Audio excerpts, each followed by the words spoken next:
run, you'll eventually see straight. Keep on run, no adventures every day. Run, run, run, till you make a new mistake. Run.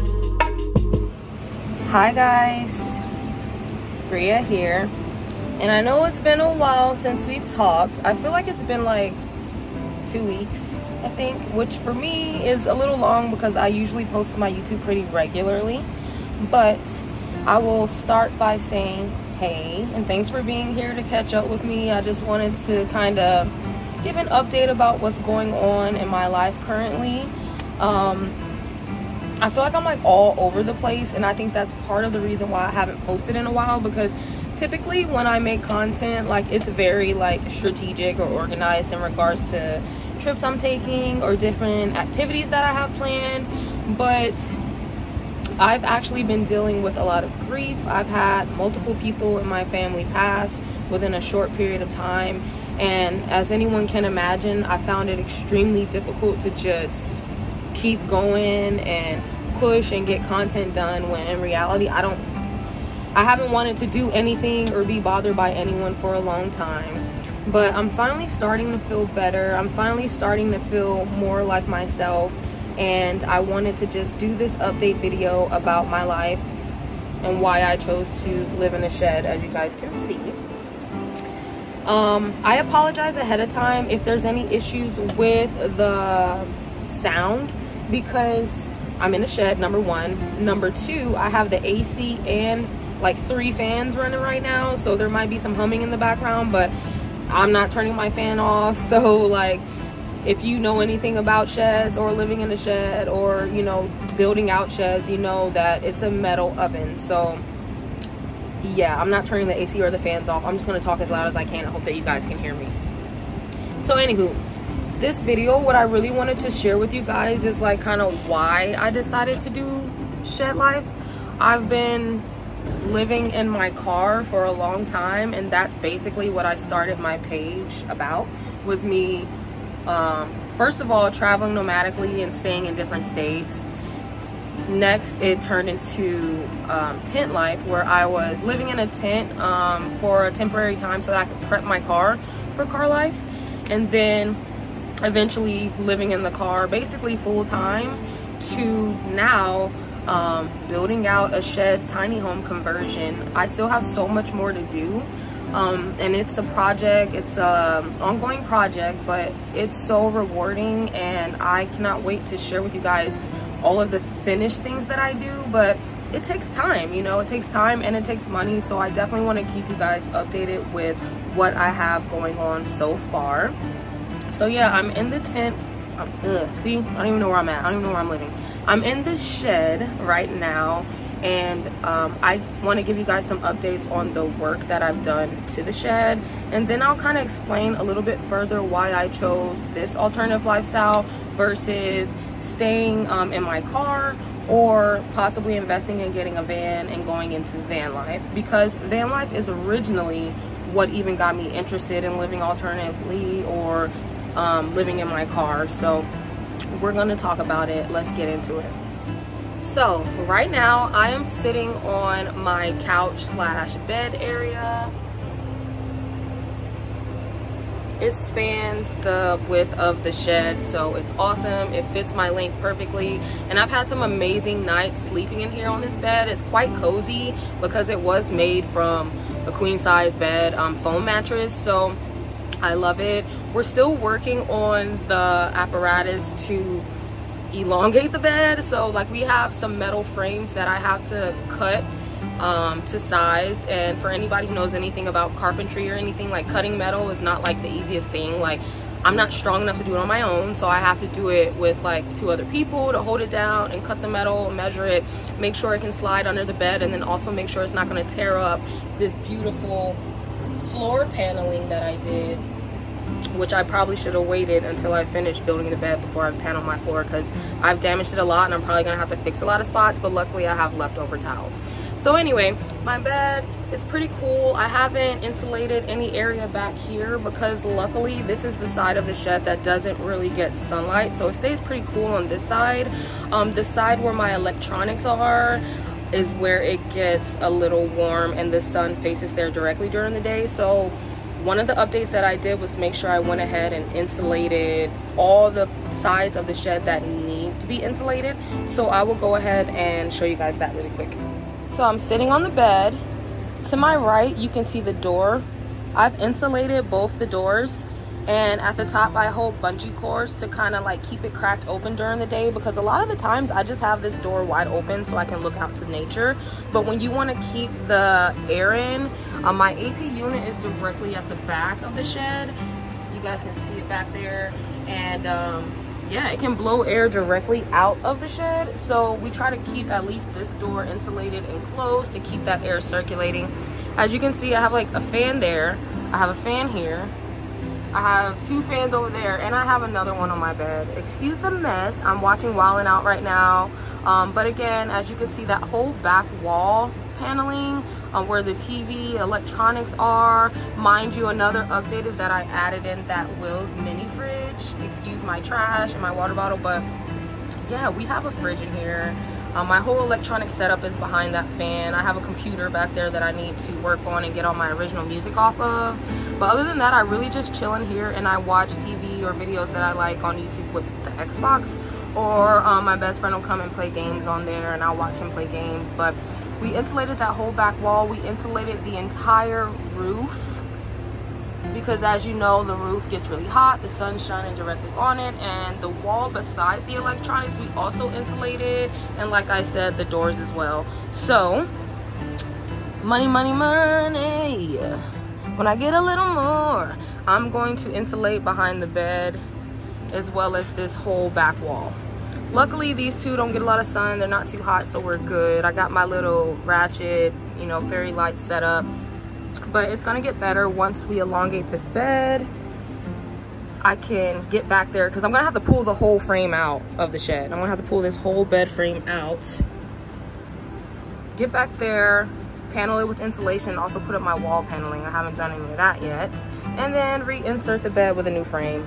So yes, a lot of work, but totally worth it. I feel like at this point I have me the perfect space. As you guys can see, those are my feet. I can stretch out flat in the shed and enjoy some entertainment. And it's definitely not super hot in here since we've done the insulation, got the AC in here, got some extra fans going. It's been super cool and a chill place to hang out during the day. So I'm sure a lot of you out there who've been following my channel like since the beginning or whenever you jumped on, I appreciate you being here. But I'm sure you're like, so what inspired this? Like, we thought you were trying to convince people to live in their cars. Like, now you're living in a shed. Like, what's really going on? So just to explain, I am interested a lot in real estate. I'm interested in owning land. One of my goals in the future is to own my own land and build tiny homes on it. So I feel like everything that I'm learning right now in my life is just preparing me and is a manifestation for what I want to do in the future. So I had to learn how to build a shed. I had to learn how to make it livable. I had to learn the cost of, you know, all the items that you need to purchase to even make this possible. Most people would say like, oh, living in a shed, no way, it's like living in an oven. I'm like, yeah, but it's the same thing of living in a house that has no AC or no heat. Like, there's a lot of preparation that goes into making things livable. So when I looked at the shed, I'm like, this is the closest I can get to like building my own home without actually building a home, you know? So it's practice for me, and it's actually been something I've wanted to do for a long time. I've always been interested in tiny homes, van life, all of that. And so I guess this is a good time to transition into the conversation of why did I choose to live in a shed versus choosing to get a van. So before I even started my alternative living journey, when I still had an apartment living in the city of Atlanta, I was looking for a van. I was shopping around for a van. I had a little money I wanted to put towards it, and it was so hard to find a van of quality that I wanted. A lot of the vans that I saw had a lot of work, like extra work that needed to be done on them before I could even consider the build out of converting it to a, like, you know, a mobile home.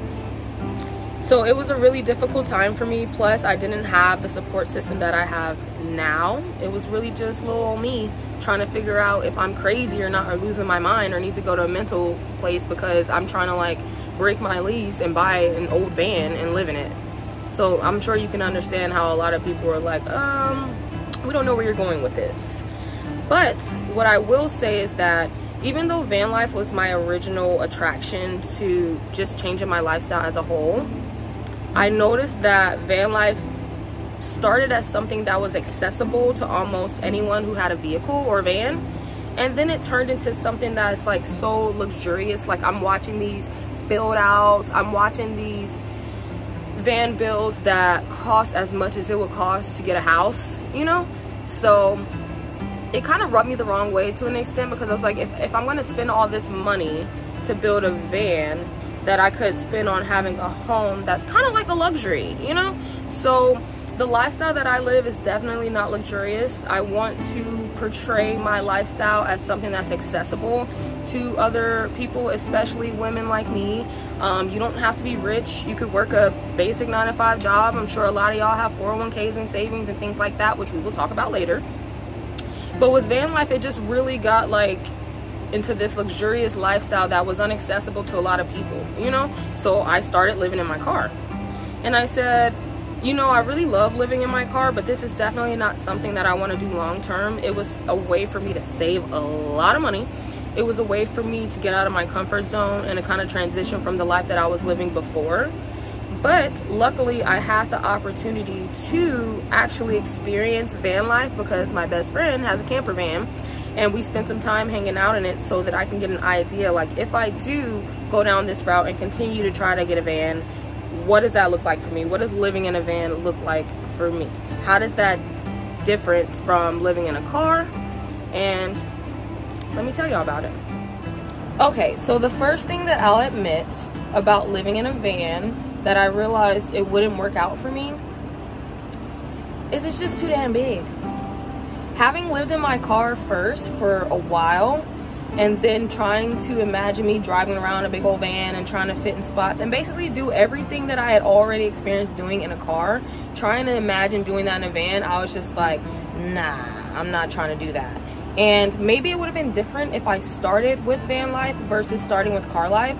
But after basically arguably mastering car life, I was like, nah, I don't really think I want to try to master driving around a big old vehicle, because that would give me a lot of stress. And I just know myself, I'm like, I would probably be like denting it, running over curves, smashing into shit, breaking stuff, needing to get maintenance. And that's just not something I'm very interested in, because my car, like, I have a 2013 Hyundai Sonata and I've kept it in pristine condition. She's taken me on road trips. She's great on gas mileage. Like, there's a couple things I've broke, but it's like mediocre things, like, oh, the glove compartment door doesn't close all the way sometimes, or like something stupid like that, you know? But I've kept her in great condition, and I just feel like it's because I've been able to manage having a smaller vehicle, whereas if I had a bigger vehicle, I don't know. So that was the first thing that kind of stood out to me. But I will say that that extra space in that vehicle is everything. So living in a van, like my best friend, he has a full-size bed in there. We have a huge flat screen TV. There's space for a table. Like, we would sit in the van and watch a movie and cook dinner on a propane stove, crack the windows, crack the doors. Like, so that extra space really does make a difference. I just feel like for me, I realized that I would benefit from having that extra space in a camp-like setting, because I was already carrying all of my camp equipment in my car. So like a tent, a chair, a table, my propane stove, seasonings, dishes, like all that was stuff that I carry with me on a regular basis, because if I parked my car somewhere where I was allowed to, then I would camp. Camping is one of my favorite things to do. I love doing anything outdoors. So I realized, I was like, okay, the camper van is awesome because you get the camping vibe with a mobile vehicle. I downsized that to being like, okay, I have a mobile vehicle and it's much smaller, so if I want to camp, I need to still have my equipment, my tent and stuff to pull out. So I was trying to find a way to basically combine van life with car life, and I came up with Shed Life, because at the end of the day, I knew I wanted in the future to get into building tiny homes. I was like, why not start with Shed Life? Instead of me investing money into trying to find a van, to build out, to eventually still want to go into tiny home life, I was like, just start with this as a transition. So for any of you guys out there, like, what's Bria doing? What's she up to? Why is she in the shed? Why is she building this shed? I mean, I'll be 30 next year. Like, I got big plans for my life. So yeah, I don't plan on sitting in a car for the rest of my life or driving around for the rest of my life. It's so fun. Love it. I love the freedom that comes with it. But I definitely have some grown woman goals. And a lot of the goals that I have take reprogramming and not even relearning, but learning new things. So like, I've been learning how to do carpentry. I've been learning more about like architecture. I've been learning more about real estate. I've been learning more about land observation and the type of things you should look out for when you're trying to buy a property of land. I've been learning about the different places that have really good price land in this country as well as others. So there's a lot of big goals that I have coming up for my life. I just appreciate you guys being here with me on this journey. I'm really hoping this video wasn't too long, but I feel like having been gone for 2 weeks, I just feel like there was stuff I wanted to talk about that I haven't been able to talk about, and I'm glad I get to talk about it now. So I hope you guys enjoyed this video. I will be doing more videos with shed updates as I continue to make this place into a home. Just do a little 360 spin. As I continue to make this place into a home, I will continue to do more updates, and I hope you guys stick along with me on my journey. Please, if you enjoy this content and you're not subscribed, hit that subscribe button. It helps me out. Like the video if you actually like it, and don't forget to leave a comment in the comment section. I typically respond to probably 90% of them. Like, I try my best. But some things that I would like to talk with you guys about in the comment section is, what do you think about van life versus something like trying to get into having tiny homes or shed life? For those people out there who are nomads, those people out there who travel, live in your car, live in your van, do you think at some point you're gonna want somewhere to settle down at? And even if it's not settle down, just somewhere to hunker down. That's what I would say, somewhere to hunker down. Because I'm definitely gonna be doing a lot more traveling, but it's nice to know that I have a place that's like my tiny home. I don't need like a huge house. I don't need a expensive apartment, but just to have a safe place to hunker down at whenever you need that time. Because when I was living car life, I was like, I love this life. I love being free. I love traveling all the time. But there were times when I was like, it would be nice to have some place to just park it at, really, every now and then. Park it there for a few weeks, park it for a month, you know, whatever. And prepare for more travel plans. It's hard to make travel plans when you're in the middle of travel. So yeah, let me know what you guys think about that in the comment section. And if you're new here, let me know if you got anything from this content at all, because I don't even know. A lot of times I'm just winging it, y'all. I got up today and I was like, please put a video out, because it's enough already. Like, you gotta get out of this funk. And so I'm back. And thank you all for watching. And until the next video, peace.